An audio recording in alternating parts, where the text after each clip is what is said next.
기도하겠습니다. 하나님 아버지 감사합니다. 하나님께서 우리를 사랑하셔서 늘 말씀 안에 거할 수 있도록 함께 말씀을 나눌 수 있도록 인도해 주셔서 감사합니다. 하나님, 우리가 이 나눔을 통해서 구원의 가치가 얼마나 큰 것이며 그 구원의 본질이 무엇인지를 깨달아 알게 하시고 구원받은 자로서 매일매일 바울이 나는 날마다 죽노라 라고 고백한 것처럼 우리도 그렇게 고백하면서 매일매일의 삶이 구원을 이루어갈 수 있도록 그리하여 마침내 예수 그리스도께서 이 땅에 오실 때에 그 영광을 함께 누릴 수 있도록 주님 역사하여 주시옵소서. 아멘. 힘들고 어려울지라도 하나님 우리에게 주신 고난은 선물이라 하셨사오니 우리 길 되시고 진리 되시고 생명 되신 그 예수 그리스도만을 바라보며 그 말씀에 순종하며 따라가게 하여 주시옵소서. 오늘도 이 시간 성령께서 함께 하여 주셔서 우리 모임 가운데 함께 하시고 우리가 서로 즐겁고 기쁨으로 하나님의 말씀을 나눌 수 있도록 인도하여 주시옵소서. 아멘. 오늘 또 몸이 아파서 참석하지 못한 분들을 기억하여 주시고 빨리 회복하셔서 또 함께 나눌 수 있도록 인도하여 주시옵소서. 아멘. 함께 하심을 감사드리며 예수님의 이름으로 기도드립니다. 아멘. 지난주 창조시대 배웠잖아요. 그거 잠깐 복습하고 그리고 광야 시대로 넘어가겠습니다. 창조시대에는 4가지 사건이 있었어요. 기억나시죠? 창조, 타락, 홍수, 바벨. 근데 여기에서는요, 이 4가지 사건은 뭘 얘기하냐면 우리가 불순종한 사례들을 얘기를 해주는 거예요. 그래서 하나님이 처음에 창조하셨잖아요. 그리고 하나님과 같이 살기를 원하셨어요. 그리고 딱 한 가지 법만 주셨죠. 선악과를 먹지 말라. 그런데 내가 높아지고 싶은 마음에 의해서 그 선악과를 뱀의 꼬임에 의해서 먹었어요. 그러니까 타락하게 됐죠. 불순종이 결국은 타락인 거예요.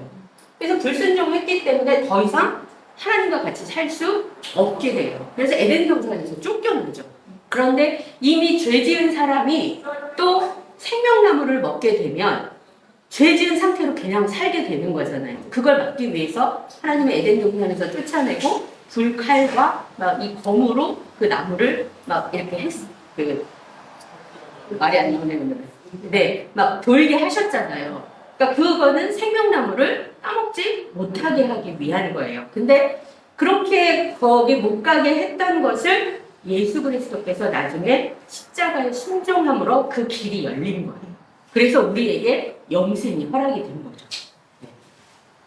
그렇게 해서 결국 불순종의 열매가 계속해서 타락하다 보니까 하나님이 더 이상 참을 수가 없어요. 근데 우리가 알기로 하나님은 공의의 하나님이면서 정의의 하나님이에요. 그렇기 때문에 죄에 대해 것은 심판을 하셔야 돼요. 그래서 심판하신 게 뭐냐면 홍수죠. 근데 홍수에서 다 죽이지 않고 그 중에 하나님의 눈에서 은혜를 발견한 노아만이 살아남죠. 노아와 그 가족. 그래서 뭘 주시냐면 노아의 방주를 주세요. 그래서 방주 안에 들어가면 사는 거고 방주 밖에 물을 빠지게 되면 죽는 거죠. 근데 이 방주는 하나님이 은혜로 거저 주신 거예요. 그러니까 구원이라는 것 자체가 우리가 뭘 잘해서 준 게 아니라 하나님의 은혜로 그냥 니네가 믿으면 거저 주는 거야. 근데 우리가 믿는 게 실제로 우리가 믿는 게 아니고요. 믿게 하시는 거예요. 그러면은 그건 좀 다르게. 그런데 그럼에도 불구하고 다시 사람들이 많아지면서 이제 우리는 홍수 같은 그런 심판을 받지 말자. 우리가 하나님께 대적하자. 그러면서 바벨탑을 쌓게 되죠.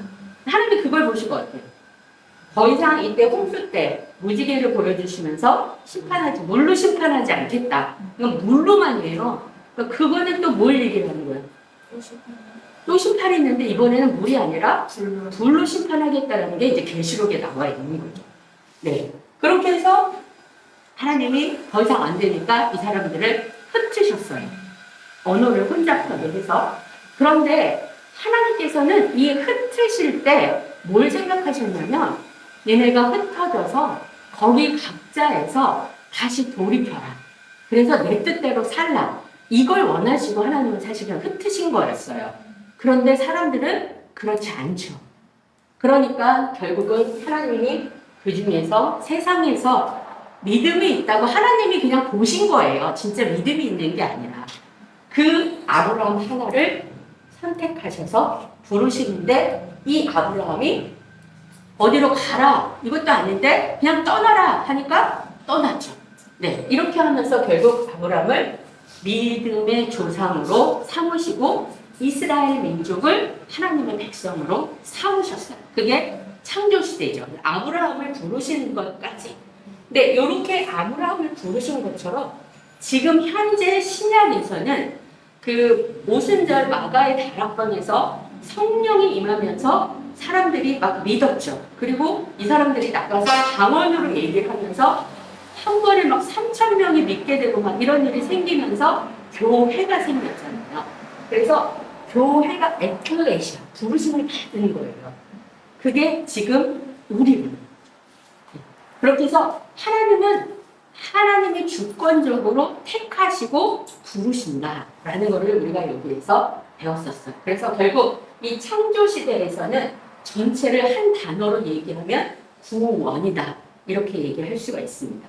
그리고 나서 이제 족장시대에 4명의 인물이 있었죠. 누구죠? 아브라함, 이삭, 야곱, 요셉. 요 4명이에요. 이 4명은요, 순종의 방법, 어떻게 순종해야 하는가를 보여주신 거예요. 그래서 하나님께서 아브라함을 불러서 떠나라 할 때 떠나고, 기다려라 할 때 기다리고, 아들을 바쳐라 할 때 바치고, 이러니까 하나님께서 결국 아브라함에게 복을 주시죠. 그래서 복시 땅을 주셨잖아요. 근데 그 복이라는 것은 결국 예수 복이고 영원히 사는 생명의 복을 주신 거예요. 자, 그러면 아브라함을 부르셨어요. 부르시고, 근데 아브라함이 75세 아들을 주겠다 했는데 안 생겼잖아요. 그래서 누구를 낳죠? 이스마엘을 낳죠. 근데 하나님이 뭐라 그래요? 아니다. 내 몸에서 날짜가 네 자손이다라고 얘기를 하시죠. 그러면서 100세에 이삭을 줘요. 근데 이삭을 줬는데 하나님이 이삭을 번제로 바치라고 얘기를 해요. 그런데 우리 같으면 사모님 절대 못한다고 저번에 얘기하셨죠? 네. 우리도 못하죠. 근데 아브라함은 해요. 근데 아브라함의 믿음도 중요하지만 이삭의 그때 나이가 17살이에요. 17살이면 어때요? 소리치고 이렇게 할 수 있는데 그냥 순종하죠. 그래서 결국 이삭은 드려지는데 이게 이 번제 드리는 게 예수 그리스도께서 십자가에서 죽으시는 그 모형을 여기에서 예표해 주는 거예요. 그러면서 딱 하나님이 더 이상 손대지 마라 하고 뒤를 딱 봤을 때 뭐가 있었죠? 양이 나무에 걸려 있어서 양을 잡았잖아요. 그래서 그 어린 양이 또 우리가 예수 그리스도를 예표하는 거라고 이야기를 합니다. 그렇게 했고 이삭이 자식을 낳는데 쌍둥이를 낳았어요. 에서와 야곱. 근데 이스라엘이나 우리나라도 마찬가지지만 여기도 굉장히 장자를 중요하게 생각을 했었어요. 그러면 에서가 장자권을 가져야 되는데 리브가의 뱃속에서 둘이 막 싸웠을 때 하나님 뭐라고 그러세요? 작은 자가 큰 자를 끌고 갈 거다. 섬기게 돼. 큰 자가 작은 자를 섬긴다. 이렇게 얘기를 하시잖아요. 그 말을 리브가는 마음에 두고 있었죠. 그런데 하나님이 그렇게 얘기하셨으면 하나님이 하시게 했어야지 되는데 그거를 내가 하나님이 이렇게 한다 했으면 내가 이렇게 해야지. 그래서 이 리브가가 그 야곱을 변장시켜가지고 장자권을 맨 처음에는 에서가 가볍게 여겼죠. 그래서 팥죽 한 그릇에 팔았죠. 그리고 야곱의 그 축복을 속여서 받은 거죠. 네, 그렇게 해서 결국 이야기는 뭐냐? 하나님이 택하신 거예요. 하나님이 부르시고 택하셨어요. 택한 사람은 구원을 받아요. 그런데 택함을 받지 못한 사람, 그런 사람은 에서죠. 에서는 에돔의 조상이 되죠. 결국 이 에돔은 멸망하게 됩니다. 그래서 그러면서 야곱에게 하나님이 만나주시죠. 야곱은 어떤 사람이에요? 속이는 사람이죠. 제가 나는 뛰는 놈 위에 나는 놈이 있다고 지난번에 말씀드린 거 기억나시죠? 그런데도 이 이스라엘을 변화시키시는 거예요. 하나님 직접 만나주시면서. 이때는 하나님 직접 만나주셨지만 지금은 어떻게 해요? 말씀으로 말씀하십니다. 그래서 우리가 말씀을 자꾸 읽어야지 되는 거예요. 그렇게 해서 하나님이 구원하셔요. 그러다가 야곱이 결국은 12아들을 낳게 되죠. 그래서 그 12지파가 이스라엘의 12지파가 됩니다. 근데 야곱이 첫 번째 아들이 누구죠? 루벤이죠. 근데 루벤에게 장자권이 안 가고 누구한테 가냐? 11번째인 요셉에게 갑니다. 그러니까 요셉은 형들의 그 시기에 몰려서 팔려가죠. 그래서 종살이하고 목살이하고 나중에 뭐가 돼요? 총리가 되죠. 그리고 나서 그 가족들을 다 구원하잖아요. 기근 때에. 그러면서 요셉이 뭐라 그래요? 니네가 나를 판 거라고 생각하지 마라. 하나님이 보내신 거다. 이렇게 하면서 그걸 다 용서하고 사랑하고 품고 가는 것을 볼 수가 있습니다. 결국 이 요셉은 거기에서 하나님께서 계속 함께 하시면서 말씀으로 단련을 시키시는 거예요. 그러니까 우리도 말씀으로 단련을 시켜요. 요셉이 고생했죠. 우리를 고생시키는 거는 하나님이 선물이에요. 그러면 나한테 고난이 왔을 때 우리는 고민하고 막 어떻게 하나 이거 벗어나려고 난리를 치잖아요. 근데 그거를 감사함으로 하나님 이걸 통해서 저를 또 새롭게 하실 걸 믿습니다 하면서 계속 성령의 인도하심과 말씀을 보면 나도 모르게 내가 뭔가를 하려고 하는 게 아니라 자연스럽게 하나님이 인도하시는 방향으로 가게 돼 있습니다. 근데 우리는요 급해요. 그걸 못 참아요. 그래서 내가 먼저 뭘 해보려고 하는데 하나님은 그걸 원하지 않으세요. 왜? 하나님은 창조주시고 우리는 피조물이에요. 근데 이거 사람이 만들었잖아요. 근데 얘가 왜 나 이 모양으로 만들었어요? 이렇게 할 수 있나요? 없어요. 똑같아요, 우리도. 하나님이 각자에 맞게 그냥 하나님께서 다 빚으신 거예요. 그래서 왜 토기장의 비유 아시죠?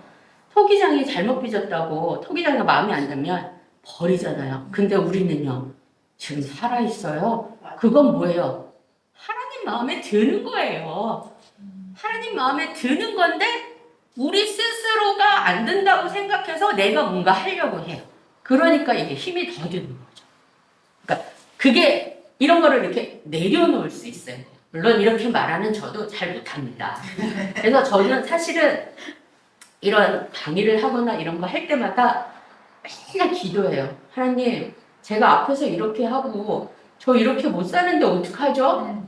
제가 제일 먼저 하나님한테 혼날 것 같은데요? 막 이러고 기도해요. 그래서 어떻게든 좀 살아보려고 노력을 하는데 쉽지가 않더라고요. 네, 그래서 말씀으로 단련시켜서 형통하다고 그러죠. 우리가 보기엔 고난의 길이지만 그게 형통의 길이라는 거죠. 그래서 용서와 사랑, 형통이라는 것은 하나님 뜻에 합당하게 가는 것이 형통이라고 이야기를 합니다. 그러면서 계속해서 이삭, 요셉, 아브라함 다 예수 그리스도를 순종하는 것을 예표합니다. 그래서 결국은 하나님이 우리를 통해서도 하고 계신 것이 있습니다. 그게 뭐냐? 우리가 먼저 구원받았잖아요. 왜 먼저 구원받았다고 생각하세요? 우리가 잘나서? 똑똑해서? 우리가 제일 못났기 때문에 먼저 구원받은 거예요. 똑똑한 사람들은요, 하나님이 이렇게 해서 믿어라 하면 이유를 대요. 뭐는 어쩌고 저쩌고 해서 저는 안 믿어요. 근데 우리는요, 모자라야죠. 그래서 바로 믿은 거예요. 그렇기 때문에 하나님이 우리를 사용하셔서, 왜 그렇잖아요. 제일 밑에 있는 사람을 사용해서 나은 사람들을 더 구원하게 하시는 거예요. 그래서 우리의 사명은 우리 주변에 있는 사람들을 하나님 앞으로 올 수 있도록 우리가 말로가 아니라 삶으로 증명해야지 된다는 거죠. 네, 그래서 이 족장 시대는 구원의 삶을 어떻게 살아야 되는지를 이야기하는 것이 지난주에 했던 이야기입니다.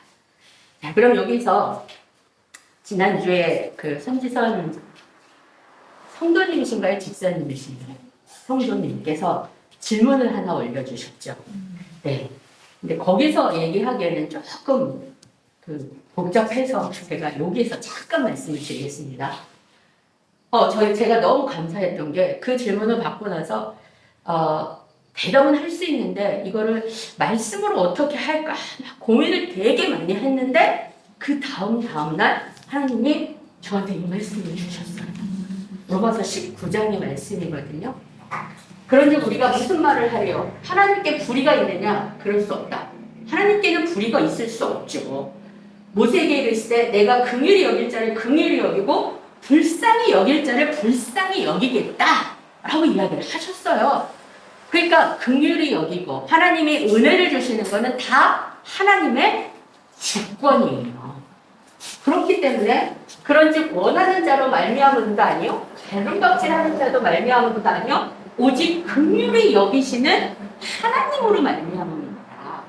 그래서 성경이 바로에게 이르시되 내가 이 일을 위하여 너를 세웠으니 곧 너로 말미암아 내 능력을 보이고 내 이름이 온 땅에 전파되게 하려 함이라 하셨으니, 그러니까 우리를 통해서 일어나는 일, 또 믿지 않고 악한 일을 하는 사람들을 통해서 하는 일들이 다 결국은 뭐냐? 하나님의 이름을 전파하게 하려는 거예요. 그러니까 그러면 하나님이 왜 이제 오늘도 쭉 읽으시면 이제 나중에 아시지만 바로를 계속 완악하게 했다고 얘기를 해요. 완악하게 한 거는 하나님이 완악하게 한 게 아니에요. 하나님께서는 우리를 창조하실 때 우리 안에 뭘 주셨어요? 자유의지를 주셨어요. 그래서 하나님이 강제로 하지 마. 그 계명 외에는 그게 없으세요. 그러니까 우리에게는 자유의지가 있기 때문에 선택을 하는 거예요. 그러니까 이스라엘과 이스마엘 이렇게 물어보셨잖아요. 이스마엘은 자유의지가 있음에도 불구하고 하나님을 선택하지 않아요. 말씀을 쭉 읽어나 보시면 하나님이 우리 마음에 하나님을 생각하는 것을 집어 넣어 놓으셨다고 얘기를 했어요. 그러니까 우리는 원초적으로 뭐 하면 아이고 아버지, 아이고 하나님 이렇게 얘기하잖아요. 하나님을 찾게 돼 있어요. 그런데 그거를 무시해요. 그리고 우리는 또 순종하잖아요. 하나님이 내리시는 벌 중에 제일 큰 벌이 뭔지 아세요? 내버려 두시는 거예요. 안 믿을 때 처음에는 이렇게 조금 이렇게 하시죠? 그러다가 계속하면 그냥 내버려 두세요. 그렇기 때문에 이스마엘과 이스라엘을 그렇게 생각하시면 돼요. 하나님이 처음부터, 하나님은 지금도 세상이 지금 막 악하다고 그러잖아요. 곧 없어질 것 같고 무너질 것 같고 망할 것 같다고 얘기를 하는데 근데 아직까지 왜 참고 계실까? 그거는 하나님께서는 모든 사람이 다 구원받기를 원하세요. 그래서 지금 끝까지 기다리고 계시는데 그거를 강제적으로 하는 게 아니라 내가 원해서 순종하는 거예요. 자율적으로. 그거를 원하시는데 그걸 원하지 않기 때문에 하나님은 그냥 내버려 두시는 거예요. 그러다 보면 점점 악으로 가게 되는 거죠. 그래서 결국은 우리가 이렇게 가 있는 사람들을 우리가 삶으로 이 사람들을 변화시켜서 진정한 하나님의 계심을 이 사람들한테 알려야지 되는 거예요. 그것을 위해서 하는 거지 하나님이 그거를 계획하신 건 아니에요. 하나님은 우리에게 자유의지를 주셨어요. 그래서 이것도 제가 넣었으니까 하고 이 뒷장에 보면 제가 좀 정리를 했어요. 이 로마서 9장 14절에서 24절은 제목이 하나님의 주권이에요. 그래서 하나님은 불의할 수 없는 분이에요. 그래서 여러분들이 포도원 품꾼 비유 아시죠? 새벽에 가서 데려온 사람이나 제일 마저 밤늦게 데려온 사람이나 다 똑같이 주죠. 계약을 다 한 달란트씩 주기로 했잖아요. 근데 처음 온 사람이 나중 온 사람 그렇게 주고 나는 더 많이 일했는데 왜 그러느냐? 그런데 뭐라 그래요? 내 돈 갖고 내가 그러는데 무슨 상관이냐? 나는 너하고 약속을 지켰다. 너랑은 아무 문제가 없다. 이거죠. 그러니까 결국은 다 하나님의 주권이에요. 하나님의 언약대로, 약속대로 이게 움직이신다는 거죠. 그래서 구원이라는 것은 결국 기적이고요. 선물이에요. 그리고 모든 사람에게 주신 것입니다. 단지 각자가 안 받기로 선택한 겁니다. 마음대로 하도록 내버려 두시는 거죠. 그러니까 저는 제가 모태신앙 아니라고 말씀드렸잖아요. 저 학교에 있을 때요, 얼마나 저를 전도하는 사람이 많았는지. 근데 제가 중고등학교 때 이 성경 시간이 있어서 미션 스쿨을 다녔어가지고 성경에 대한 지식은 좀 있었어요. 그래가지고 누가 뭐라고 얘기하면 그 말꼬리 잡고 엄청 싸웠었어요. 그때 상태가 요거죠. 하나님 내버려 두신 거예요. 근데 하나님이 그러면서 내버려 두시지만 그럼에도 끊임없이 누군가를 통해서 계속해서 건드리십니다. 근데 그 마지막을 제가 잡은 거예요. 제가 잡은 것도 아니죠. 잡게 하신 거죠. 그러니까 결국 구원은 하나님의 선물이고 은혜고 기적이에요. 우리가 뭐라고 말할 수가 없는 거예요. 그래서 아까 앞에서 우리가 지난주에 족장시대에 얘기한 것처럼 하나님 택하신가 부르시면은 불공평이 없어요. 하나님은 다 부르시고 택하셨어요. 단지 내가 선택하지 않은 것뿐이에요. 그래서 우리가 늘 하나님의 주권을 인정해야지 돼요. 은혜와 긍휼하심, 내버려 두심. 그러니까 우리가 막 하나님 쟤 왜 그냥 내버려 두세요. 쟤 좀 어떻게 해주세요라고 우리가 기도하잖아요. 근데 그거를 우리가 할 수도 없고요. 하나님은 그 사람이 변하기를 계속해서 얘기하고 계세요. 주변 사람들을 통해서. 근데 그 마음이 아직 안 열립니다. 그래서 하나님의 관심은 너 잘했냐, 뭘 어떻게 하냐 이게 아니라 너 어디 속했어. 이게 하나님한테는 굉장히 중요합니다. 여러분은 어디에 속하셨어요? 예수 그리스도 하나님께 속한 분이에요. 그러니까 내게 속했냐, 내게 속하지 않았냐 이게 하나님한테는 중요한 것입니다. 그래서 그 하나님의 주권 그리고 하나님의 은혜와 긍휼하심 그것도 주권에 포함된 거고 그리고 계속해서 두드리지만 안 지키고 안 따라올 때는 그냥 내버려 두셔서 지금 그렇게 되는 거예요. 좀 이해가 되셨나요? 아니, 혹시 이 시간이 짧아서 계속 여기서 나눌 수는 없고요.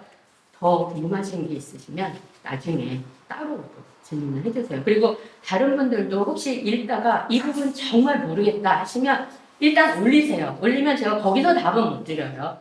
따로 이렇게 해서 말씀드릴게요. 네. 자, 그래서 오늘은 구약 성경에서 지난주 창세기에서 창조시대, 족장시대 했고 오늘은 광야시대에서 할 건데 광야시대는 2주에 걸쳐서 합니다. 그래서 광야시대에는 해당되는 성경이 출애굽기하고 민수기예요. 그리고 여기에 역사서는 아니지만 들어가 있는 게 레위기하고 신명기. 이거는 첫째 날 제가 다 한번 말씀을 드렸어요. 자, 그래서 광야시대의 제목은 하나님의 약속은 실현되는가라는 겁니다. 그래서 지금 야곱의 가족 70명이 다 애국으로 갔죠. 그리고 거기에서 400년이라고 그러고요. 뒤에 가면 또 430년이라고도 얘기를 해요. 근데 어쨌든 그 400년 동안 큰 민족을 이루어서 이스라엘이라는 민족을 만들어냈어요.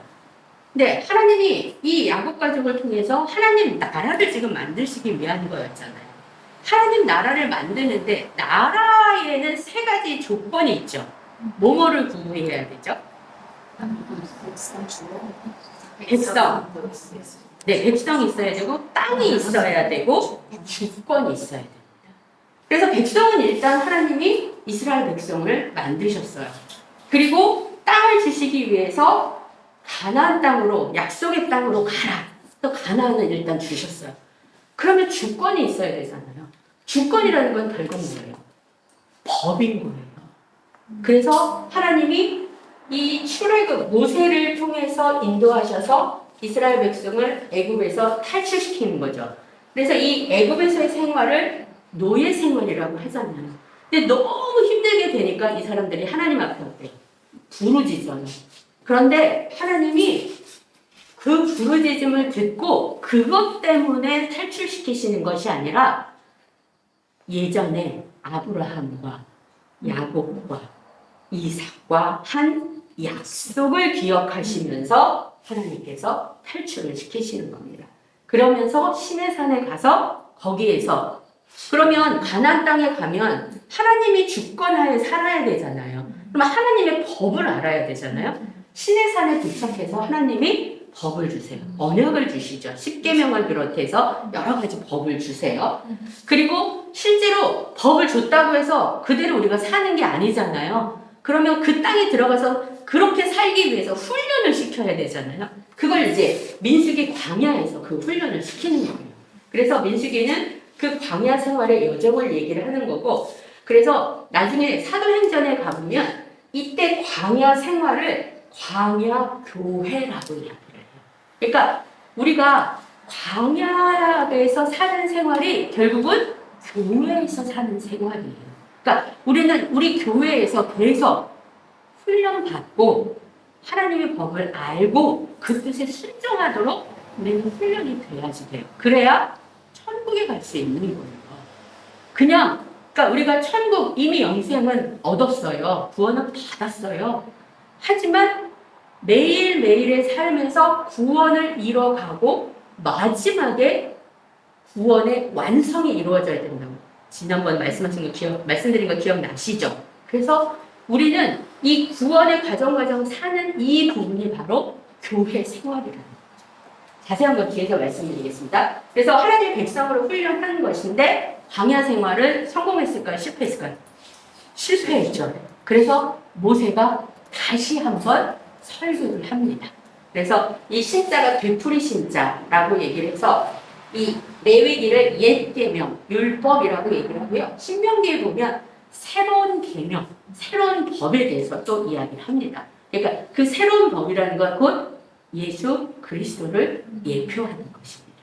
네, 이게 광야 시대에 대한 전반적인 내용입니다. 그래서 성경은 출애굽기, 민수기고, 그래서 성경 구조를 보면 출애굽기 1장에서 18장까지는 출애굽하는 과정이고요. 그 다음에 출애굽기 19장에서 40장에서 민수기 10장까지는 이 9세대가 시내산에서 생활하는 그 여정을 얘기를 해주고요. 그 다음에 민수기 11에서 25장은 진짜 광야 생활을 얘기를 해줘요. 그리고 나서 못 살아서 민수기 26장부터 36장까지는 모압 그 평지에서 신세대를 재정비해요. 이 얘기는 9세대는 다 죽었다라는 얘기. 그러니까 말씀에 순종하지 못해서 다 죽어요. 그리고 하나님이 2세대를 가나안 땅에 들어가게 하십니다. 그래서 성경은 출애굽기 요 광야 시대는요 40년이에요. 길지 않아요.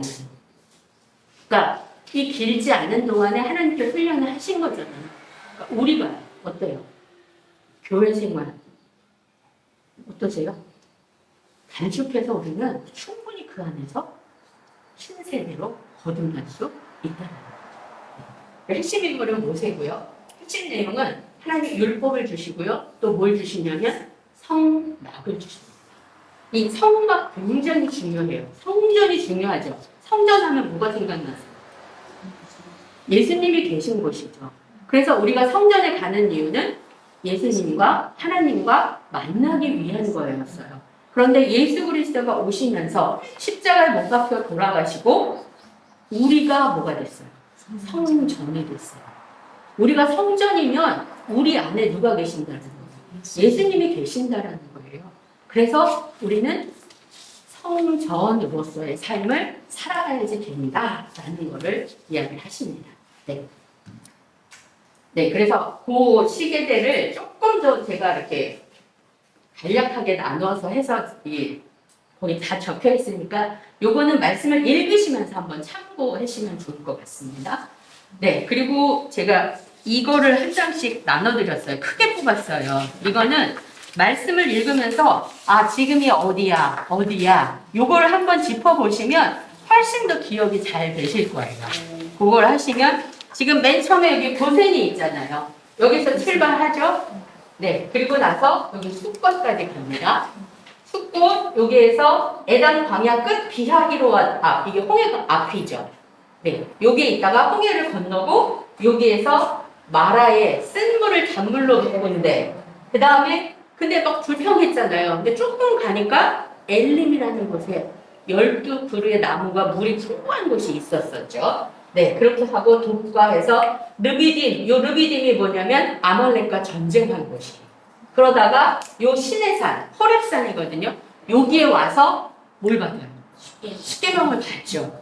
그리고 여기에서 르비딤에서 요 시내산까지 오는 요 기간이 3개월 정도 걸린대요. 3개월. 네. 그리고 여기에서 많이 있다가 그 다음에 이제 다시 가게 됩니다. 그러니까 여기에서 있는 데가 민수기 10장까지고 여기가 이제 뒤에 민수기 그 이후에. 그러니까 이 뒷부분은 나중에 민수기 할 때 다시 말씀드리겠습니다. 그러니까 그 말씀 읽으실 때 한번 이렇게 체크를 해보시면 좋을 것 같아요. 그래서 광야 시대의 키워드는 3개예요. 노예 생활이죠. 그리고 하나님 여기서 구원을 해주셨어요. 구원을 해주시고 이제 이스라엘 백성을 삼아서 하나님 나라를 만들기 위해서 법을 주시고 성막을 주셔서 훈련하시는 이야기가 이 광야 시대의 얘기입니다. 그래서 이건 아까 앞에서 다 얘기하셨고요. 말씀드렸고 여기에 제가 이렇게 성경 말씀을 써놨어요. 그러니까 한번 요거를 찾아서 읽어보세요. 뒤에 나오기는 하는데 요걸 보면 이게 그거였구나 라는 게 나오고 아까 제가 광야 생활이 광야 교회라고 말씀드렸잖아요. 그게 사도행전 7장 38절 말씀입니다. 네. 자, 그래서 하나님의 광야 시대의 목적은 하나님의 은혜로 우리를 하나님의 백성으로 만들려는 것입니다. 그래서 하나님께서 구원해 주셨죠? 뭘로 통해서? 10가지 기적 기억나시죠? 사람들은 재앙이라고 얘기하잖아요. 이게 애국 사람한테는 재앙이 있으면요, 이스라엘 사람들한테는 기적이에요. 그래서 저는 10가지 기적이라고 이야기합니다. 보통은 재앙이라고 많이 얘기를 하는데, 그래서 10가지 기적을 통해서 하나님이 마지막 첫 태생을 통해서 구원하시는 거죠. 그래서 여기서 6월절이라는 게 또 나오기 시작을 하죠. 구원을 하시고 이 백성이 하나님의 백성으로 살아갈 수 있도록 율법, 옛 언약인 율법을 주십니다. 그러면서 하나님께서 이 법대로 살아라 라고 하셔요. 그리고 광야 생활을 훈련을 시키시거든요. 근데 내 제나로 살아라 라고 이야기하는 건 뭐냐? 레위인 제사장 나시민의 약자입니다. 하나님께서 장자를 다 치시는데 이스라엘 백성의 장자는 안 치셨죠. 그래서 장자는 내 것이라. 그래서 그거를 레위인이 대신한다고 나중에 보면 말씀을 하세요. 그러면서 그 레위인 중에서 제사장이 나오죠. 그리고 민수기 6장에 가면 나실인이라는 게 나와요. 나실인은 누구 기억나세요? 나실인 하면 삼손. 그렇죠. 삼손 기억나시죠? 태어날 때부터 구별된 사람. 네. 그래서 나시린은 구별된 삶을 살아야 돼요. 그러니까 이 내제나는 결국 성도를 이야기하는 거거든요. 우리예요. 그래서 나시린처럼 세상과는 구별된 삶을 살아야지 되고요. 제사장이 어떤 역할을 해요? 사람들을 축복하고 죄를 사하고 이런 역할을 하죠. 사람들을 축복하고 레위인은 하나님의 언약을 지켜가는 사람들이죠. 그래서 성도가 해야 될 일이 하나님의 말씀을 지키고 세상 그 말씀을 가지고 세상 사람들을 사랑하고 축복하고 세상과는 구별된 삶을 사는 것이 바로 우리 성도이다 라고 얘기를 했고요. 그래서 결국은 이거를 훈련하는 것이 광야인데 그것이 교회 생활이다. 사도행전 7장 38절에 보면 시내산에서 말하던, 같이 읽겠습니다. 시작. 시내산에서 말하던 그 천사가 우리 조상들과 함께 광야에 오래 있었고 또 살아있는 말씀을 받아 우리에게 주던 자가 이 사람이라. 누구죠? 모세죠. 네. 그래서 모세가 왜 하나님이 처음에는 백성들하고 다 오라 그랬어요. 근데 백성들이 막 큰 소리 나고 불이 번쩍번쩍하고 이러니까 무서워요. 그러니까 모세한테 네가 혼자 가서 우리는 너무 무섭고 떨리고 이러니까 네가 혼자 가서 말씀 받아와 이렇게 합니다. 그래서 결국은 모세가 혼자 가는 거죠. 그러면서 그러면 신약에서 우리는 구약에서는 하나님이 처음에 창세기에서 정복하고 다스려라 하셨죠.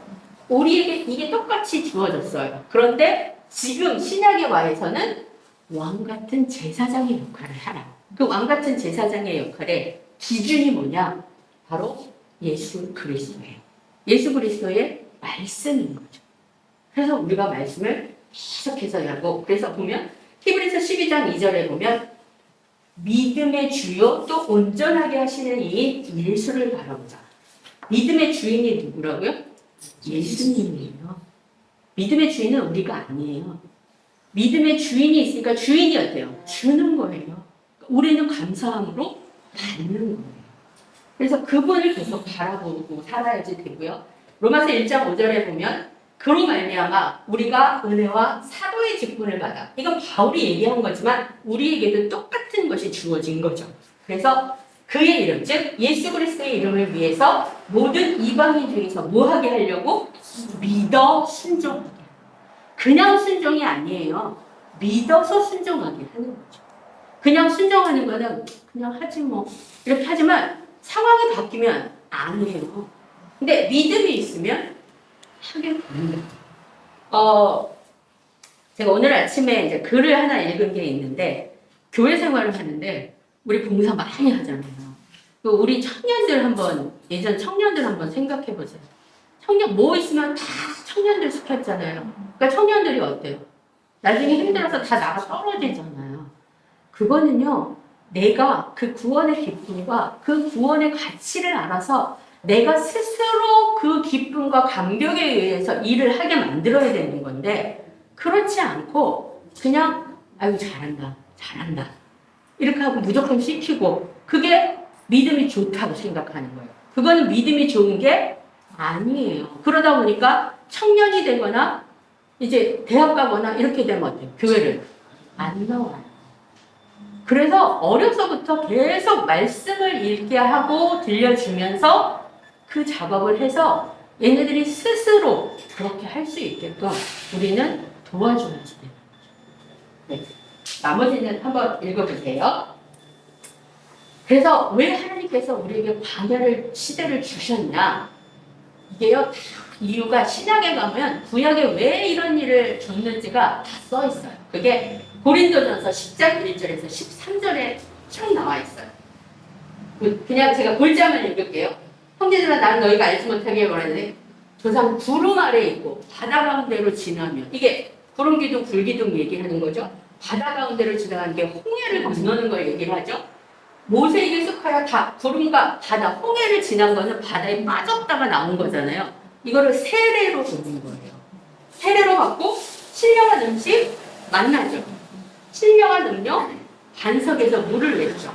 네, 이런 것으로부터 그러니까 그를 따르는 신령한 반석으로부터 마셨음에 그 반석이 누구라고요? 곧 그리스도시다. 그러니까 예수님이 우리에게 생명수잖아요.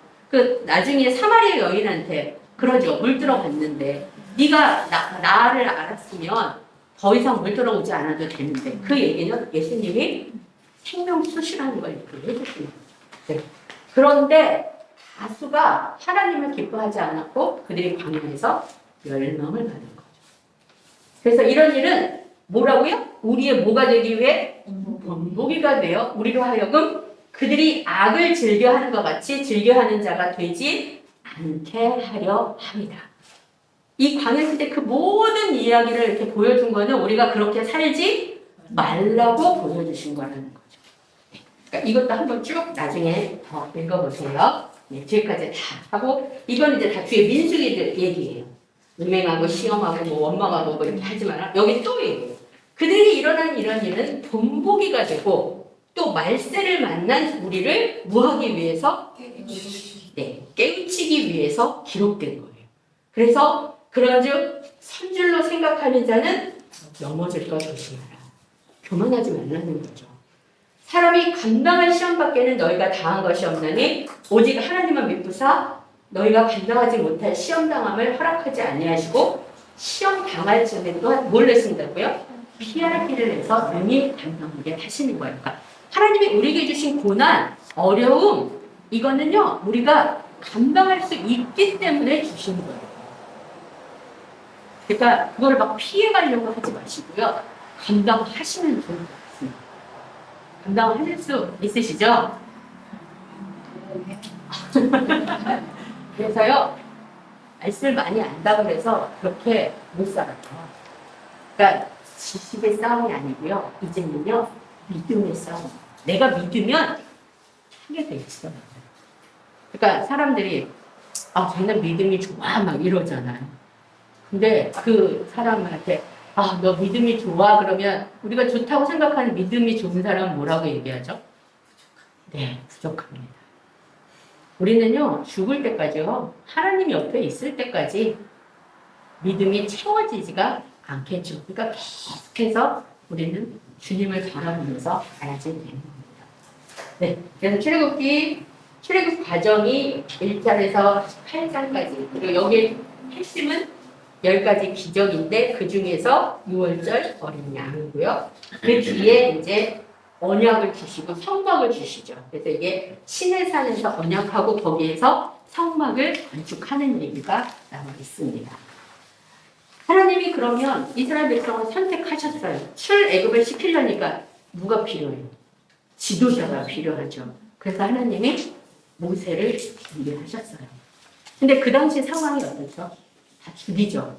이스라엘 민족이 너무 번성하니까. 근데 그 중에서 하나님이 살리셨죠. 어디다 놓고? 갈대 상자. 요 갈대 상자하고요. 구원의 방주, 노아의 방주하고요. 똑같은 히브리어 단어로 테바라는 단어예요. 역청과 나무진을 칠하고 이렇게 하죠. 그러니까 요 두 개가 다 구원을 강조하는 얘기들이에요. 그래서 모세가 먼저 구원 받았죠.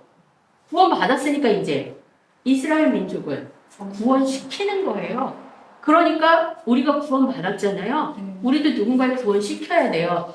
하나님이 보시기에 우리는 모세예요. 근데 어떤 상태의 모세냐? 모세가 40년은 공주의 아들로서 살잖아요. 근데 거기 궁중교육을 받았을 때는 부족한 게 없어요. 그러니까 자기가 최고인 거죠. 그러니까 자기가 재판관 아닌데 애국 사람이 이스라엘 백성 친다고 죽여갖고 모래에다 파묻잖아요. 그리고 그 다음날 또 나가보니까 이스라엘 사람끼리 서로 싸우죠. 그러다가 보니까 이스라엘 백성이 네가 재판관이냐? 그러니까 들통이 났죠. 도망가요. 광야로. 광야에는 아무것도 없어요. 왕자로 살던 사람이 아무것도 없는 데 가면 얼마나 기가 막히겠어요. 죽고 싶었을 거예요. 근데 거기에서 모든 거를 다 내려놓고 양치고 이렇게 하다가 누구를 만나요? 떨기나무에서 하나님을 만나죠. 그러니까 내가 어떤 사람인지 나는 아무것도 할 수 없어. 이런 걸 느끼는 시기였어요. 그리고 나서 하나님의 80세에 모세를 부르셔서 이제 이스라엘 백성을 출애굽시켜라 라고 하시죠. 그러니까 이스라엘의 지도자로 세우셨는데 이때는 자기 능력이 아니라 하나님의 능력이에요. 근데 어때요? 요 40년 동안에 하나님 말씀대로 잘 가다가 거의 막판에 가서 어떤 일이 벌어지죠? 처음에 반석에서 물을 지팡이로 내리치라라고 했어요. 그리고 나중에 가서는 말로 하라고 했어요. 근데 모세가 약간 다혈질이에요. 확 올라오는데 옛날에 쳤잖아요. 그러니까 하나님 말씀을 기억하자는 것보다는 내 습관대로 이걸 쳤어요. 그래서 결국 어떻게 됐어요? 가나안 땅에 들어가게 됐어요. 그러니까 우리가 알고 있는 이 모세, 하나님이 이 모세를 뭐라고 표현하시냐면요. 히브리서 3장에 보면 이 모세는 하나님의 온 집에서 한 종과 같이 충성한 사람이라고 해요. 근데 예수 그리스도 여기서 보면 모세보다 더 영광을 받을 만한 건 예수님을 얘기를 하는 거고요. 그래서 모세는 장래에 말할 것을 증언하기 위하여 하나님의 온 집에서 뭐로 신실했다고요? 종으로서 신실했어요. 그런데 그리스도는 하나님의 집을 맡은 아들로서 끝까지 순종하신 거예요. 그런데 이 종으로서 신실했던 사람하고 예수 그리스도가 이제 십자가에 못 박혀 돌아가시면서 우리를 하나님의 자녀로 삼으셨잖아요. 그러니까 우리는 더 이상 종이 아니고 아들이에요. 그러니까 종같이 살면 안 되고 아들처럼 살아야 되는 거죠. 근데 아들이라고 해서 막 잘난 척 이게 아니라 그 아들이 누구예요? 그리스도잖아요. 그러니까 그리스도처럼 살라라고 하는 말씀이십니다. 네. 그래서 이렇게 모세를 통해서 애굽에 있던 이스라엘 민족을 광야로 출애굽시키시는데 거기에 10가지 기적이 나옵니다. 이게 나일강에 피가 있게 하고 개구리 2, 파리, 악성 중량, 독종 같은 거, 우박, 메뚜기, 흑암, 초태생. 네. 이런 기적을 통해서도 계속해서 발언을 안 내보내죠. 그러다가 마지막에 장자들을 다 죽이니까 나가라고 얘기를 하죠. 그래서 결국 이 날이 6월절이죠. 6월절이 영어로 양을 잡아서 문 인방과 좌우에 피를 바르라 그러죠. 그래서 그게 바른 데는 넘어가죠. 그래서 6월절을 패스 오버해서 6월이에요. 6월의 6이 아니라 6월, 담을 넘어갔다. 이런 의미예요. 근데 이게요, 모형이에요. 실제는 뭐냐? 어린 양이신 예수 그리스도께서 세상에 사는 우리를 천국으로 인도하시는, 구원하시는 것을 여기에서 보여주는 거예요. 근데 우리가 봤을 때는 어때요? 얘가 실제고 얘가 모형 같죠? 그쵸? 네, 이게 모형이고 이게 실제예요. 우리는 둘 다 못 봤어요. 그렇죠? 그런데 우리가 봐야 될 것은 이거죠. 그러니까 하나님이 이게 모형이야. 이걸 통해서 너희는 너에게 이름을 실제를 바라보라 라고 이야기를 하시는 거고, 그러면서 하나님이 구원 계획을 한 거예요. 홍수를 통해서 노아의 방주를 통해서 구원하시고요. 노예 시대 때는 모세를 통해서 구원하신 것처럼 지금 현재 믿지 않는 사람, 세상에서 종살이 하는 사람을 예수 그리스도를 통해서 구원하시기 위해서 하나님은 이게 최종 목적이었던 거예요. 그래서 이거를 미리 모형으로 보여주신 거예요. 그래서 10가지 기적은 뭐냐면 이 피게이파 복음의 흑초, 얘는요 애굽의 신들을 다 형상화한 거예요. 애굽의 신들이 많잖아요. 피는요 나일강의 신 크놈 하피라는 신이 있어요. 그러니까 이 신들을 하나님이 다 물리치시는 거예요. 그래서 진짜 나 여호와 하나님만이 참신이라는 것을 보여주시는 거예요. 그래서 출애굽기 9장 16절에 보면 내가 너를 세웠으면 나의 능력을 내게 보이고 내 이름이 온 천하에 전파되게 하려 하였음이니라. 이게 애굽 바로를 세운 이유가, 바로에게 이런 거를 보이는 이유가 온 천하에 하나님의 이름이 전파되게 하기 위해서 하나님께서 이런 거를 보여주신 거예요. 그래서 이렇게 해서 결국 6월절 어린 양이 구원의 한 가지 표징이 된 거죠. 네. 그래서 이거를 통해서 하나님은 이스라엘 백성을 구원하셨어요. 그러면 초태생이 장자잖아요. 그럼 이 장자의 의미가 뭐냐? 장자는요, 결국은 사람, 인간을 의미를 해요. 그리고 히브리어에서 장자는 남자잖아요. 남자는 그 가정의 대표죠. 그러니까 그 가정 전체를 얘기를 해요. 그래서 애굽의 장자를 죽였다. 그런 거는 그 애굽 그 집안을 사람들을 다 죽인 거랑 똑같은 거예요. 그런데 하나님께서 애굽의 장자는 죽이셨지만 이스라엘 백성은 살리셨죠. 뭐로? 하나님의 주권적인 선택이에요. 은혜로 이스라엘 백성은 살리셨어요. 그래서 이 이스라엘 백성은 이제 장자의 나라, 곧 제사장 나라가 된 것입니다. 그래서 로마서 15장, 15장, 16절 같이 한번 읽어보겠습니다. 이 은혜는 곧 나로 이방인을 위하여 그리스도 예수의 일꾼이 되어 하나님의 복음의 제사장 직분을 하게 하사 이방인을 제물로 드리는 것이 성령 안에서 거룩하게 되어 받으실 만하게 하려 하시니라. 이게 우리의 역할. 그러니까 나는 제사장이야. 복음의 제사장이야. 제사장은 항상 사랑하고 축복해야지 돼요. 우리의 역할이 그거라는 거를 항상 기억하셨으면 좋겠어요. 그래서 장자의 명분이 이 에서에게 있던 거를 팔쪽 한 그릇에 야곱에게로 넘어오는 것처럼 우리 죄인이었던 사람을 하나님께서 아들이신 예수 그리스도를 십자가에 팥죽처럼 하신 거예요. 그래서 죄인을 하나님의 자녀로 만드신 거예요. 그래서 여기 갈라디아서 4장 5절에 6절 보면 율법 아래에 있는 자들을 속량하시고 우리로 뭐를 얻게 하신다고요? 아들의 명분을 얻게 하려 하시고 너희가 아들이기 때문에 하나님이 그 아들의 영을 어디에다 보내셨대요? 우리 마음 가운데. 그래서 우리가 하나님을 뭐라고 불러요? 아빠, 아버지라고 부르는 것입니다.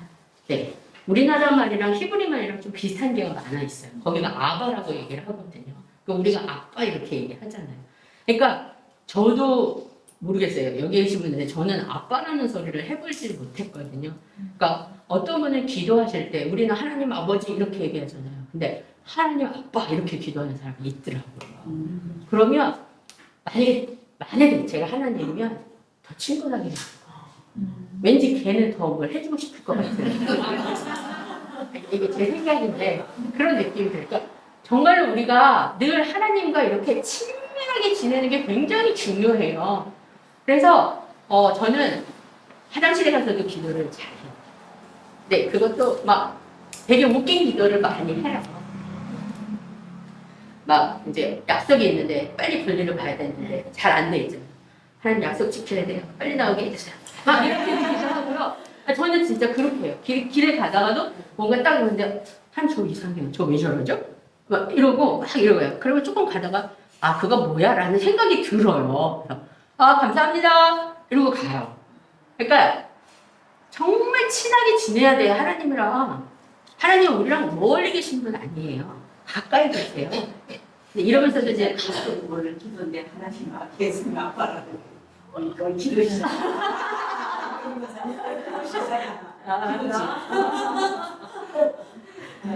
그래서 10번째 기적의 축복은 뭐냐? 이건 출애굽의 핵심인데요. 결국 어린 양이 죽음으로써 유월절이 되죠. 유월절에 예수 그리스도께서 십자가에 돌아가시면서 부활절이 생기게 된 겁니다. 결국 이 출애굽의 핵심은 구원의 핵심과 동일하다라는 것을 보여주고 있습니다.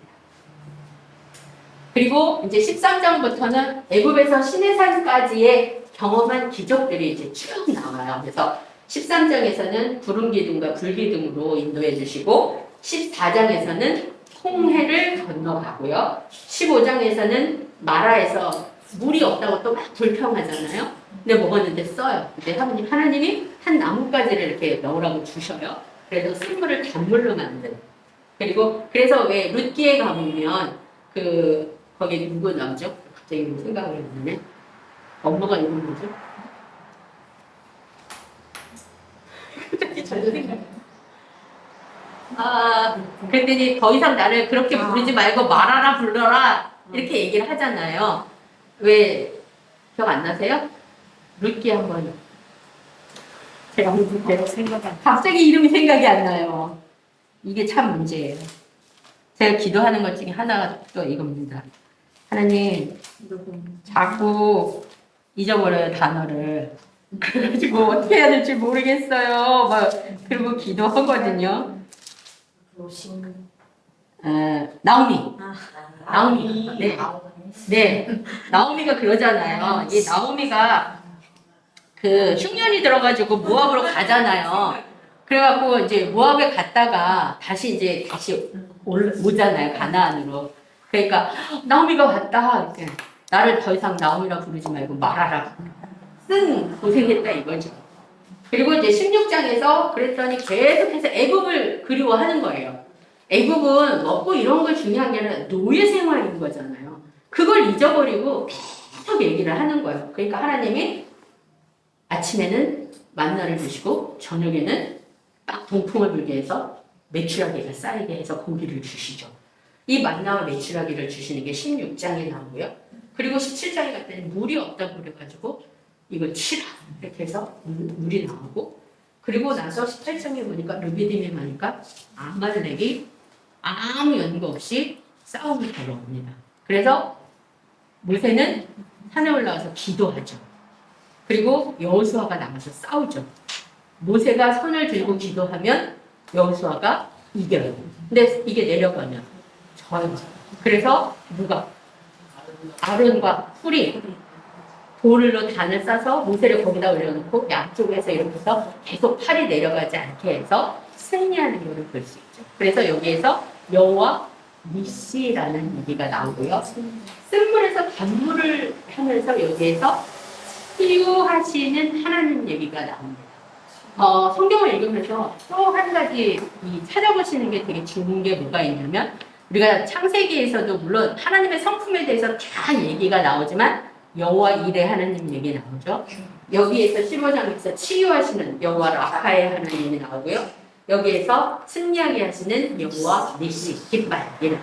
네, 이렇게 해서 하나님의 이름이 어떻게 불려지느냐, 요거를 찾아보는 것도 굉장히 그 말씀을 읽으면서 하는데 되게 의미가 있습니다. 네, 그렇게 해서 홍해는 마치 수족관 같은 거예요. 홍해가 이렇게 했는데 딱 이렇게 하니까 물이 쫙 이렇게 하면서 물벽이 딱 세우는 거죠. 수족관 가면 물벽이 있는 사이를 우리가 이렇게 가는 거잖아요. 그거랑 똑같아요. 그래서 홍해는 결국 세상을 말합니다. 그래서 세상에서 물에 빠졌다가 다시 나오죠. 이게 세례 받은 거랑 똑같아요. 그래서 결국은 출애굽한 백성은 믿음으로, 이스라엘 백성은 출애굽을 했죠. 그것처럼 우리 성도들은 믿음으로 세상을 해야 돼요. 그러니까 세상에 빠지지 말라고 하잖아요. 근데 세상에는 살아야 돼요. 세상에 살지만 세상에 빠지지 말라는 거죠. 요즘에 우리 계속 그 작반기도 때 하시는 말씀이 다 연결되지 않으세요? 네. 우리가 해야 될 최상의 것이 뭐라고 그랬었죠?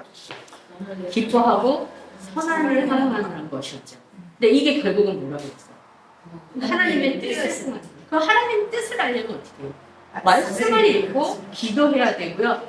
그게 내 생각으로 내 힘으로 안 돼요. 그래서 반드시 성령님을 의지해서 그렇게 가야지 되는 겁니다. 네. 그래서 세상에 빠지지 말고 말씀에 빠지시길 바랍니다. 그래서 히브리서 11장 29절에 보면 이거를 이렇게 표시했어요. 믿음으로 그들은 홍해를 육지같이 건넜어요. 그런데 애굽 사람들은 이것을 시험하다가 다 빠져서 죽은 거예요. 그러니까 물이면 쫓아가지 말아야 되잖아요. 근데 이스라엘 백성이 지나가니까, 이스라엘 백성 왜 지나가요? 하나님이 말씀하셨기 때문에 가는 건데 애굽 사람한테 말한 거 아니잖아요. 그러니까 자기네 쫓아가다가 죽는 거예요. 그러니까 우리도 하나님 말씀대로 움직여야 돼요. 그러니까 내가 뭔가 하려고 할 때도 우리가 기도하면서 해야 되잖아요. 근데 그거를 응답받지 않고 내가 먼저 하게 되면 빠질 수 있어요. 그러면 하나님 기도했는데 왜 이래요? 이렇게 말하면 하나님이 뭐라고 하실까요? 네? 아직 멀었다. 네. 그래서 반드시 기도를 받는데 하나님이 그거 하지 말아라 이렇게 말씀하지 않으시고요. 말씀을 읽다 기도하다가 어떤 생각을 주시거나 그 말씀이 뭔가 이거 하지 말라는 그런 뉘앙스가 있는 그런 것들이 있어요. 그러면 그걸 받고 그대로 또 하는 게 아니고요. 하나님 이 말씀 저에게 주신 거 맞습니까? 다시 한번 확인하고 움직이셔야 돼요. 그리고 나서 19장에서 율법을 수요하십니다. 이 율법은 우리를 하나님이 이 이스라엘 백성을 제사장 나라로 삼았잖아요. 그리고 10계명을 주셨어요. 10계명을 주신 것은 결국은 이 말씀을 맡은 자로 살라 이거예요. 복음의 제사장 역할을 해라. 복음의 제사장 역할이 뭐냐? 중재자 역할을 하는 거고요. 그리고 축복하는 역할을 하는 겁니다. 그러니까 내가 거룩한 삶을 살아서 제사장의 삶을 살고 그것을 통해서 인류를 구원하는데, 즉 땅끝까지 이르러 내 증인이 되라 하는 그 말씀을 우리가 따라가야 되는 거죠. 그러니까 이 복음의 제사장은요, 결국 어떤 역할이냐면 사람과 하나님 사이를 가깝게 만드는 거예요. 그러니까 하나님이 믿지 않는 사람들이 이 하나님과 가까이 될 수 있도록 우리가 그 역할을 주면서 해야 되는 것입니다. 그래서 로마서 15장 16절에 이 은혜는 곧 나로 이방인을 위하여 그리스도 예수의 일꾼이 되어, 우리가 그리스도의 일꾼이잖아요. 하나님의 복음의 제사장 직분을 하게 하사 이방인을 제물로 드리는 것이 성령 안에서 거룩하게 되어 받으실 만하게 하려 하십니다. 즉 우리가 하나님의 복음의 제사장의 직분을 감당해야지 되는 것입니다. 네. 그러면서 하나님이 이 언약을 주신 것은 내가 언약했어 라는 걸 뭔가 증표를 줘야 되잖아요. 그거를 성막으로 주신 겁니다. 어떻게? 하나님이 우리와 항상 함께 하신다라는 것을 보여주기 위해서 성막을 주셨어요. 그래서 성막의 설계도를 다 주죠. 그렇죠? 모세에게 그걸 다 보여줘요. 그게 근데 그걸 뭐라고 그러냐면 하나님께서 보여주신 모형이 있어요. 하늘의 모형을 가지고 여기에서 그대로 이렇게 해라 라고 합니다. 그렇게 해서 해요. 그래서 성막이 있고 여기가 번제당 뭐 이런 게 있고 요 안에 그거 기성소. 요 안에 계명이 들어있잖아요. 그 박스 언약궤 안에 이 십계명 돌판이 들어있죠. 계명이 있고 그러니까 성막 안에 계명이 있고 또 성막 안에 제사가 있는 거예요. 그러니까 이 얘기는 이게 여기서는 각각 이게 다 분리가 되어 있죠. 그리고 여기 들어가는데 너무 어려워요. 그리고 다 동물을 잡아서 그 피를 흘려야지 되고 매일 뭐 떡을 올려야 되고 불을 꺼트리면 안 되고 뭐 너무나 지킬 것들이 너무 많아요. 그런데 이거를 단번에 하나님께서 예수 그리스도를 통해서 완성을 시키시는 거죠. 그래서 예수께서 뭐라고 해요? 내가 길이고 진리고 생명이다. 그러니까 나를 따라와라. 나를 따르지 않고는 아버지께로 갈 수 없어. 그러니까 우리는 오직 예수 그리스도를 바라보고 가야 됩니다. 그래서 하나님께서 이렇게 언약, 계명을 주신 목적은 뭐냐면 하나님의 백성으로 만들려는 것입니다. 성막을 건립하면서 하나님이 성막 설계도를 보여주세요. 그리고 뭐라고 그러시냐면 사원하는 마음으로 동원하게 하라라고 이야기를 하세요. 그러니까 이스라엘 백성들이 출애굽할 때 애굽 사람들한테 막 이것저것 다 이렇게 달라고 해서 갖고 오죠. 그걸 가지고 네. 그래서 그걸로 통해서 성막을 건립하게 됩니다.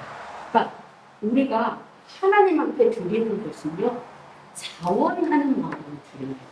억지로 드리면 하나님이 안 받는. 우리는 냈어도 하나님은 나 그거 몰라 이렇게 얘기하십니다. 그래서 항상 이 자원하는 마음으로 하나님 앞에 공헌하고 헌금, 헌물뿐만 아니라 우리가 하는 봉사도 자원하는 마음으로 할 수 있어야지 되고요. 이게 결국은 하나님께 순종하는 것이고 그게 하나님께 우리가 복을 받는 길입니다. 그래서 예수 그리스도가 십자가에 돌아가시면서 우리가 뭐가 됐다고 그랬었죠? 성전이 됐다고 그랬었죠. 고린도전서 3장 16절에 너희는 너희가 하나님의 성전인 것과 하나님의 성령이 너희 안에 계시는 것을 알지 못하느냐. 우리가 성전이고 우리 안에 누가 계시다고요? 성령이 계셔요.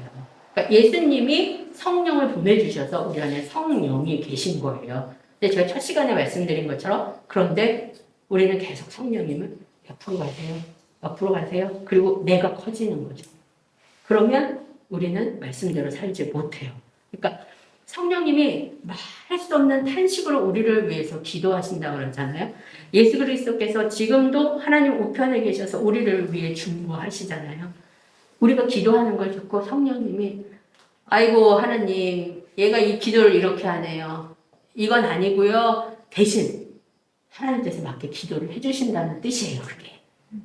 그래서 우리가 성령님을 의지해야 돼요. 그래서 말씀과 성령이 아니면 안 됩니다. 그러니까 내 생각을 없애고 성령이 하시는 생각으로 우리가 가득 채워야지 돼요. 그래서 저는 기도할 때 그런 기도를 참 많이 해요. 막 기도하고는 하나님 이거 하나님 뜻에 맞아요? 아니면 지금 제 앞에서 말할 수 없는 탄식으로 하시는 성령님의 기도가 제 입술에 있게 해주세요. 저는 이 기도를 참 많이 해요. 혹시라도 제 뜻대로 구했을까 봐. 그래서 항상 성령님을 의지하면서 기도하는 것도 그렇게 하시는 게 좋습니다. 네, 그래서 언약대로 살면 그 자체가 복입니다. 네. 그러면서 이제 성막 설계도를 약간 이 성막의 설계도는 결국은 복음의 모형도예요. 이게 출애굽기 25장에서 31장의 성막 설계도에 대해서 다 이야기를 하시거든요. 요거에 대해서 예수님과 연결해서 설명해 주는 게 히브리서 9장입니다. 나중에 여러분들이 히브리서 9장을 여기 읽으실 때 같이 한번 읽어보시면서 이걸 이렇게 연결해 보세요. 그러면 여기 속죄서 증거계, 여기는 결국 예수 그리스도의 피로 구원받은 복음의 은혜를 얘기를 하는 거고요. 여기에 왜 진설병상, 뭐 등대, 막 이런 거 있잖아요. 그러면 이 진설병상은 생명의 떡 이 얘기를 하는 거고, 여기는 생명의 빛, 다시 말해서 예수 그리스도께서 중보기도 하시는 그 모습을 얘기를 하고요. 물두멍 여기서 제사장들이 씻잖아요. 세례를 의미하는 거고요. 여기 밑에 번제단이 있잖아요. 여기에서 동물을 태워가지고 이렇게 하잖아요. 6월절 어린 양의 희생을 이야기하는 겁니다. 그래서 이게 구약에 대한 설명이요. 신약에 다 나와 있어요. 그래서 그걸 이렇게 연결해서 읽으시면 훨씬 더 좋습니다. 네. 그래서 결국 성전이라는 것은 하나님과 우리가 교제하는 장소예요. 그래서 구약에서는 이거를 성막이라고 하고요. 지금은 우리 성도가 성전입니다. 그래서 하나님의 성령이 임재하시는 실제 성전인 것이 바로 예배장인 우리입니다. 그러니까 이 안에 성령님이 계셔요. 예수님이 계셔요. 하나님 앞에 예배 드릴 때 어떤 모습으로 예배를 드릴까요? 정말 온 마음과 정성을 다해서 하나님을 인정하고 그 하나님을 찬양하고 그 하나님께 영광 돌리는 모습으로 예배를 드려야 되죠. 근데 실제로 우리의 예배 드리는 모습은 어떤가요? 그거하고는 너무 멀리 떨어져 있어요. 그러니까 여러분들이 이 말씀을 읽으시면서 또 예배가 회복이 됐으면 좋겠습니다. 그래서 참 성전이라는 건 뭐냐면 성도 안에 예수 그리스도가 임마누엘 하신 그것이 진짜 성전입니다. 그래서 우리가 왜 교회를 그냥 건물을 교회라고 얘기를 하지 실제 교회는 우리라고 얘기를 하잖아요. 우리가 모여서 이 공동 건물 안에 있는 것 뿐입니다. 우리는 지금 막 그런 말들이 많이 와전이 되고 그리고 그냥 이렇게 쓰니까 마치 교회 그러면 이 건물이 교회인 것처럼 생각하는데 그게 아니고 건물이라는 이 건물에 교회인 우리 한 명 한 명이 공동체로 모여 있는 것이죠. 네. 근데요 중간에 32장에 또 사건이 하나 터집니다. 모세가 위에서 막 하나님의 말씀을 받고 이걸 받고 있는데 갑자기 하나님이 내려와라. 밑에서 난리가 났다. 내려가 보니까 송아지를 만들고 거기에서 먹고 마시고 춤추고 놀고 있는 거예요. 근데 그때 모세 양편에 뭐가 있어? 십계명이 있죠. 돌판이 있어요. 다혈질이잖아요. 다 깨트려버리죠. 그리고 그걸 가루를 해서 물에 해갖고 이스라엘 백성에 먹여요. 그리고 나서 뭐라고 그러냐면 하나님께서 한 자를 다 나와라 라고 했을 때 레위 자손이 나와요. 그래가지고 다 죽이라. 그래서 레위 자손이 그 이스라엘 백성을 막 가서 칼로 찌르고 그래서 그때 한 3,000명이 죽습니다. 근데 이런 걸 보고 믿지 않는 사람들은 너무 잔인하다. 왜 동족끼리 저러냐. 이런 얘기를 많이 해요. 근데요, 하나님께 반역한 거잖아요. 하나님은 공의의 하나님이시잖아요. 그렇기 때문에 하나님이 심판하시는 거예요. 그리고 원래 그 세겜에서 창세기에 그 디나가 강간당하잖아요. 그때 그 세겜 사람을 죽이는 형제가 누구죠? 시므온과 레위예요. 그래서 야곱이 죽을 때 이 축복기도 하잖아요. 근데 시므온과 레위는 거의 저주식으로 얘기를 해요. 그런데 여러분이 계속 성경을 읽어가다 보시면요, 나중에 시므온 지파는 있는지 없는지 몰라요. 근데 레위 지파는 제사장 지파로 세우시죠. 그 이유가 이때 하나님 편에 섰기 때문에 하나님이 레위 사람을 받아주신 겁니다. 그리고 레위 사람을 장자를 대신해서 내 것이다 라고 이야기를 하신 겁니다. 그러니까 결국은 아무리 성막 살개가 있어도 이렇게 금송아지 같은 것들, 우상 이런 게 내 안에 있으면 내가 제대로 성전이 될 수 없어요. 그래서 두 돌판이 깨지는 거예요. 그러니까 이 돌판을 처음에 한번 해서 하는데 그 돌판은 누가 만들어요? 하나님이 만드시고 하나님이 쓰셔요. 근데 지금 모세가 깨뜨렸잖아요. 그래갖고 이제 다시 잘못했습니다. 구해주세요. 이렇게 해갖고 하나님이 이제 두 번째는 돌판을 네가 만들어서 가지고 그리고 거기에 하나님이 쓰신다. 그래서 첫 번째 돌판은 율법이라고 하고요. 두 번째 돌판은 복음이라고 얘기해요. 그래서 이거는 돌판을 쓰신 거잖아요. 하나님이 직접 돌로 만들어서. 두 번째는 네가 돌을 만들어 가지고 오라는 얘기는 네 마음판을 네가 닦아갖고 올라와라. 그러면 내가 거기다가 써주겠다. 이거예요. 그러니까 율법은 지킬 수 없어요. 행의 언약이에요. 그러나 하나님이 우리 마음판에 새겨주시면 우리는 이제 그거를 살 수 있죠. 근데 우리 마음판에 이걸 새겨주시는 분이 누구예요? 우리 마음에 들어오시는 거예요. 예수 그리스도죠. 그러니까 우리가 율법을 지킬 수 없지만 예수 그리스도께서 우리를 위해 십자가에 못 박혀 돌아가심으로 우리가 구원받고 영생받고 했다라는 것을 믿으면 우리는 영생을 천국을 가게 되는 거죠. 네. 그래서 결국은 율법의 완성은 복음이다. 근데 하나님 예수께서 뭐라고 했어요? 나는 율법을 폐하려 온 게 아니야. 완성하러 왔어. 라고 하시는 거죠. 그러면서 모세가 하나님이 다 없애려고 하셨어요. 근데 모세가 중보기도 하죠. 하나님 생명책에서 내 이름을 지워버리세요. 이 백성을 없애라고 거기로 다시 세우겠다고 말씀하시니까. 그러니까 이런 얘기들이 나중에 신약에 가면 바울도 그런 얘기를 해요. 그러니까 계속해서 모세도 중보기도를 해요. 우리도 중보기도를 해야 돼요. 그러니까 우리의 역할이 중보기도. 우리가 삶으로 하나님의 복음을 전하는 거죠. 그렇게 하기 위해서 내가 거룩해져야 되고 그 거룩해지는 게 말씀으로 거룩해져야 되고 그리고 성령님을 의지해서 가야지 된다는 거예요. 그래서 이제 어쨌든 두 번째 가는데 그 다음에 모세가 오니까 하나님과 만나서 얘기했잖아요. 근데 하나님의 영광의 빛이 얼굴을 비췄어요. 그러니까 사람들이 두려워요. 그러니까 그 앞에 못 가는 거예요. 근데 모세가 부르죠. 그리고 나서 얘기를 하고 모세는 그때까지 자기 얼굴에 그렇게 빛이 나는 줄 몰랐던 거예요. 그 다음에 알아서 하나님과 가서 얘기할 때는 수건을 벗어요. 근데 백성들하고 말할 때 다시 수건을 쓰게 됩니다. 이 수건이 신약에 오면 또 굉장히 중요한 역할을 하게 돼요. 그거를 잠깐 말씀을 드리면 일단 모세의 중보 기도로 마음판 두 번째 돌판에다가 하나님이 써주시죠. 그래서 결국은 그리고 성막 그거를 완성하게 돼요. 근데 출애굽기가 40장까지 돼 있잖아요. 근데요, 저 금송아지를 중심으로 앞에서 하나님께서 말씀을 주세요.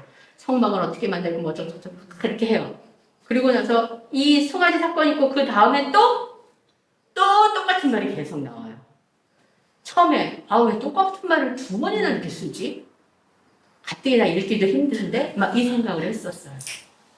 근데 하나님은요, 확실한 일에는 항상 두 번을 얘기하세요. 사람을 부를 때도요, 한 번 안 부르세요. 모세야, 모세야. 바울아, 바울아. 이런 식이에요. 그래서 어떤 목사님이 말씀하시기를, 우스갯소리로 하나님이 한 번만 부르면 하지 말라고 그러시네요. 그래서 그게 굉장히 중요합니다. 그래서 일단 수건은요, 고린도 후서에 이렇게 또 설명이 되어 있어요. 우리는 모세가 이스라엘 자손들에게 장차 없어질 것의 결국을 주목하지 못하게 하려고 수건을 그 얼굴에 쓴 것 같이 아니하노라. 그러니까 모세는 그거예요. 하나님의 영광의 빛이 계속 드러났잖아요. 근데 이 빛은 시간이 지나면 없어져요. 근데 이 없어진 걸 보면 백성들이 무시하고 이제 또 어떻게 될지 모르는 거예요. 그래서 이 수건을 가리는 거예요. 이게 지금 그 얘기를 하는 거예요. 그러나 그들의 마음이 완고하여 오늘까지도 이스라엘 백성은요, 구약을 읽을 때 그 수건이 벗겨지지 아니하고 있으니 그 수건은 어디 안에서 없어진다고요? 그리스도 안에서. 그러니까 이거예요. 이스라엘 백성은요, 눈에 안대를 하고요, 코끼리를 만지는 거예요. 그러니까 이 코끼리인지 몰라요. 근데 눈에 안대를 쓰고 이렇게 만지면 어느 부위를 만지는지에 따라서 얘가 코끼리인지 뭔지 막 모를 수 있는 거잖아요. 그거와 같은 것이 지금 유대인들입니다. 그래서 우리 이 수건은 그리스도 안에서 없어져요. 그리스도를 믿으면 이 수건이 더 이상 필요가 없는 거죠. 벗겨지는 거예요. 그래서 오늘까지 모세의 글을 읽을 때 수건이 그 마음을 덮었도다. 그러나 언제든지 주께로 돌아가면 그 수건이 벗겨지리라. 그러니까 어쩌면 우리 눈에도 뭔가가 더 씌워져 있는 것들이 있을 거예요. 그러면 그것을 벗을 수 있는 것은 예수 그리스도께로 돌아가면 이게 벗겨지게 됩니다. 그러면서 고린도서 4장 3절 4절에서 만일 우리의 복음이 가리었으면 망하는 자들에게 가리어진 것이라. 그 중에 이 세상의 신이 믿지 아니하는 자들의 마음을 어떻게 한다고요? 혼미하게 하여서 그리스도의 영광의 복음의 광채가 비치지 못하게 한다. 그러니까 믿지 않는 사람들은요, 이 혼미하게 하는 세상에 있는 신들이 혼미하게 만들어서 우리가 아무리 얘기를 해도 안 믿으려고 하는 거죠. 근데 우리 삶으로 그거를 깨줘야지 된다는 것입니다. 그래서 믿음이라는 것은 히브리서 11장 1절에 믿음은 바라는 것들의 실상이요 보이지 않는 것의 증거라 라고 얘기를 하셨고 8장 5절에 보면 그들이 섬기는 것은 하늘에 있는 것의 모형과 그림자라. 모세가 장막을 지으려 할 때에 지시하심을 얻은과 같으니 이르시되 삼가 모든 것을 산에서 내게 보이던 돈을 따라 지으라 하셨느니라. 하나님이 보여주신 대로 해야 되는 거죠. 그러면 우리는요, 예수 그리스도께서 보여주신 대로 우리가 따라가야지 되는 겁니다. 그래서 예수 그리스도가 길과 진리와 생명이라고 말씀하시는 겁니다. 그래서 믿음은 바라는 것들의 실상이에요. 그리고 보이지 않는 것의 증거라고 이야기를 합니다. 그러면 우리가 어떤 걸 놓고 기도했어요. 그러면 우리는 기도할 때 어떻게 해야 돼요? 이게 이루어진 것처럼, 그 이루어진 것을 보는 것처럼 살아야지 되는 거예요. 그러니까 그렇게 하려면 우리가 기도 드리는 것도 하나님 뜻에 합당해야지 되는 거고, 그 합당하게 드려진 기도는 믿고 그리고 이루어진 줄 알고, 그래서 우리 미리 감사드리죠. 그렇게 사는 것이죠. 그래서 믿음이라는 것은 모형과 그림자를 보면서도 실제를 볼 수 있는 눈이 바로 믿음입니다. 그러니까 이런 믿음의 눈을 우리는 말씀을 통해서 키워가야 돼요. 그래서 뭐라고 그러죠? 그리스도의 장성한 분량에까지 성장해야지 된다고 합니다. 죽을 때까지 여기까지 못 가죠. 그렇지만 그래도 우리는 갈 수 있는 데만큼은 가려고 해야지 되는 거죠. 네, 그래서 출애굽기에 나타난 그리스도의 모형들을 한번 조금 이렇게 적어봤어요. 6월절 어린 양은 십자가의 죽음으로 대속하는 거죠. 그래서 이게 출애굽기 12장 6절에 나와 있고, 요거에 대한 설명이 고린도전서 5장 7절에서 8절에 나와 있습니다. 그 다음에 생명의 떡 만나야 되는 게, 예수 그리스도께서 그 마지막 만찬할 때 내 살을 먹어라, 내 피를 마셔라, 이 얘기 하시죠. 그것이 결국은 요한복음 6장 48에서 51절에 결국 우리가 예수의 살을 먹어야 예수가 우리 안에 계시는 거잖아요. 네. 그 다음에 반석의 생수 마심으로써, 아까 제가 막 그 사마리 얘기 말씀드린 것처럼 해서 여기 나와 있는 것들을 혹시 시간이 되시면 읽어보시면 좋을 것 같습니다. 그리고 성막에 대한 것들, 그리고 대제사장이 어떤 역할을 하고 하는 것들을 제가 여기서 정리해 놨으니까 나중에 한번 시간이 되시면 읽어보시기 바랍니다. 네. 오늘은 여기까지 하겠습니다.